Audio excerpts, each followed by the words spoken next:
আপোনালোকে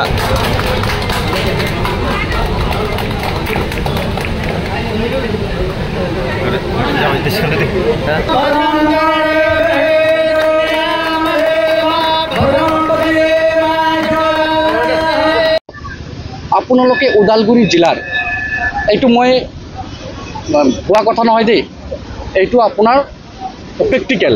আমাৰ যে ওদালগুৰি জিলাৰ সন্মানীয় সভাপতি দলৰ দিলীপ শইকীয়া ডাঙৰীয়া যে জয়যুক্ত হ'লে এমপিৰ ফালৰ পৰা, তেখেতৰ আণ্ডাৰত 16টা পাৰিষদীয় সমষ্টি পৰে। আপোনালোকে ডাটা ওলাব তেখেতে কিমান ভোট পাৰিষদীয় সমষ্টিত পাইছে। সেইমতে আমি এনেই গম পাওঁ যে 16টা সমষ্টিত কেইটা আমি পাম। আপোনালোকে নিজেই জানে যে মথনগুৰি আমাৰ দখলত, দিহিৰাও হ'ব দখলত, ককলাবাৰীও হ'ব দখলত। চিৰাং জিলাৰ এইবেলি আমি মথনগুৰি চুৱাইজাৰত জিকিম, মানস শ্বেৰফাঙত জিকিম। আৰু তুৰিবাৰটো আছেই আমাৰ। কোকৰাঝাৰ জিলাত ৰাজীৱ ব্ৰহ্ম ডাঙৰীয়া, তেখেত ইমান দিনৰ মানে পুৰণা তেওঁ নেতা, তেওঁ ৰাইজৰ হৈ কাম কৰি আছে আৰু তেওঁ দিনী ৰাতি যেনেকৈ ৰাইজৰ লগত আছে, তই মানুহে ভোট দিবই। আমাৰ মনোৰঞ্জন ডাঙৰীয়া দুধমা সমষ্টিৰ পৰা তেওঁ প্ৰতিদ্বন্দ্বিতা কৰিব। মই ভাবোঁ নিশ্চয় তেখেতে জয়যুক্ত হ'ব, কাৰণ ৰাইজে মনোৰঞ্জন ব্ৰহ্ম ডাঙৰীয়াৰ প্ৰতি এটা বেলেগ চকুৰে দৃষ্টিৰে চায়। সেইকাৰণে ময়ো এজন কাৰ্যবাহী সদস্য বা দলৰ কাৰ্যকৰ্তা হিচাপে ময়ো বিচাৰোঁ ৰাজীৱ ব্ৰহ্ম ডাঙৰীয়া পুনৰ গাঁৱৰ পৰা সংখ্যাগৰিষ্ঠ ভোট লৈ জয়যুক্ত হওক, আমাৰ মনোৰঞ্জন ব্ৰহ্ম ডাঙৰীয়া জয়যুক্ত হওক। তেখেতসকল জয়যুক্ত হ'লে আমি আৰু কোকৰাঝাৰ ডিষ্ট্ৰিক্টত আৰু শক্তিশালী হ'ব পাৰিম। শুনক, মই এইটো মোৰ সমষ্টিত মোৰ ফেমিলিৰ ফালৰ পৰা, অন্তৰৰ পৰা মনোৰঞ্জন ব্ৰহ্ম ডাঙৰীয়া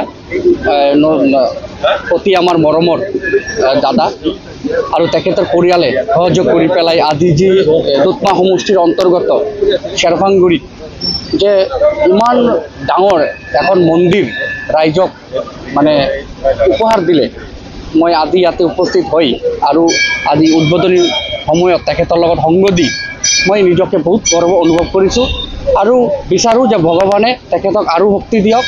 আগন্তুক দিনত বহুত কাম কৰিবলগীয়া আছে। আমি সকলোৱে মিলি যাতে ৰাইজৰ এনেকুৱা কিছুমান মানে নিডি বস্তু আমি যাতে পূৰণ কৰিব পাৰোঁ।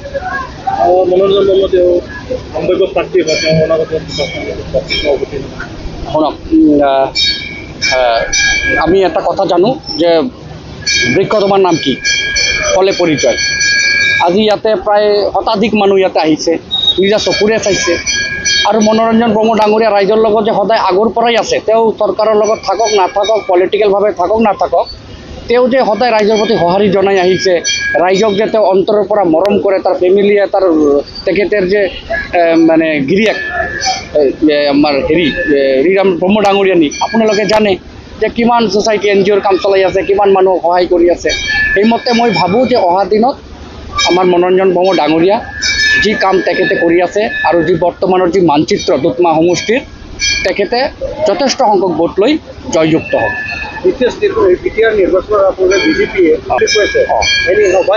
বাই হুক এণ্ড ক্ৰুক মানে আমি সাংগঠনিকভাৱে যেনে কোনো মানে কাৰ্যকৰ্তা মানে ধৰক লেহেমীয়া যি তাৰ দায়িত্ব, কেতিয়াবা ধৰক 6 ঘণ্টা দলৰ কাৰণে দিব লাগিব নিৰ্বাচনৰ সময়ত, বা 8 ঘণ্টা দিব লাগিব।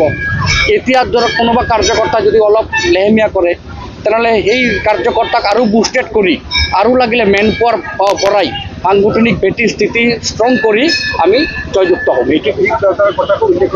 আজি এইটো মন্দিৰ অ'পেনিং হৈছে, তাৰ কাৰণে মই অৰূপদী ডাঙৰীয়াক বহুত ধন্যবাদ জনাইছোঁ। আৰু আগন্তুক দিনত মই ৰাইজৰ যাতে সেৱা কৰি থাকিব পাৰে, তাৰ কাৰণে মই সদায় ভগৱানৰ তাত সদায় আশীৰ্বাদ বিচাৰিছে। এইটো কৈ পেলাই মোৰ থেংক ইউ। ৰাইজৰ বাবে আপুনি মন্দিৰটো নিৰ্মাণ কৰি দিছে। এইটোতো অ'পেনিং হৈ গ'ল। আগন্তুক দিনৰ মই আকৌ ৰাইজৰ কাৰণে সেৱা কৰি থাকিম।